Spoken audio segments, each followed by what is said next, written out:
இது மழை பெய்யும். இது நட்டு இப்ப எத்தனை வருஷம் சார் இருக்கும்? ஒரு டன் இருக்கு. இது ஒரு டன் வந்து சார் 7500 ரூபாய். இதெல்லாம் என்னோட ஃபியூச்சர் இன்வெஸ்ட்மெண்ட் தான். அவ்வளவு சொல்றேன். இன்னைக்கு சொல்றாரு சார் ஒரு டன் வந்து 7000 ரூபாய் அப்படின்னு. ரைட்டா? அப்ப நான் என் பையன் பெருசாகி அவனுக்கு வந்து எனக்கு 20 வருஷம் கழிச்சு வரும்போது இந்த 7000 ரூபாய் 75000 ரூபாய் ஆகும். கண்டிப்பா. அன்னைக்கு இந்த 500 மரத்தை நான் வித்தேன்னா நான் ஏன் தோட்டத்தை விற்கணும்? இந்த 500 மரத்தை வித்தாவே இந்த 10 கோடி கிடைக்குமே. கண்டிப்பா சார், கண்டிப்பா. அன்னைக்கும் 10 கோடி பெரிய விஷயம் தானே. கண்டிப்பா. 20 வருஷம் கழிச்சு 10 கோடி எனக்கு ஒரு 1 கோடி கிடைச்சாலும் பெரிய அமௌண்ட் தான். எதையுமே செய்யாம நான் எந்த உழைப்பும் போடாம வருது. அந்த மாதிரி இதுக்கு வர்ற நிழலை வந்து தடுக்காது. மேலே போக போக வந்து இந்த நிழலை வந்து ஃபில்டர் பண்ணி தான் விடுது. ஸோ அந்த இதில் அட்வான்டேஜ். இன்னொன்று எந்த இன்ஃபெக்ஷன் எதுனாலும் வந்து பார்த்தீங்கன்னா ஃபர்ஸ்ட் பார்டர் வழியாக தான் உள்ள வரும். அங்கே தான் நம்ம ஆர்மியை கொண்டே நிப்பாட்டுறோம். வெளியிருந்து வரும்போது தடுத்து நிறுத்துறதுக்கு வந்து ஒரு அரண் தேவை. அதுக்கு தான் நம்ம மிலிட்ரியோ நேவியையும் கொண்டே நிப்பாட்டுறோம்.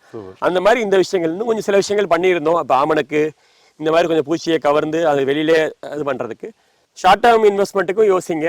ஆடு வளர்க்குறோம், கோழி வளர்க்குறோம். இது வந்து எனக்கு ஷார்ட் டேர்ம் இன்வெஸ்ட்மெண்ட். இப்போ ரெவன்யூ வருதோ இல்லையோ, பட் சக்ஸஸ் ஆகிட்டு தான் வந்துட்டு இருக்கேன்.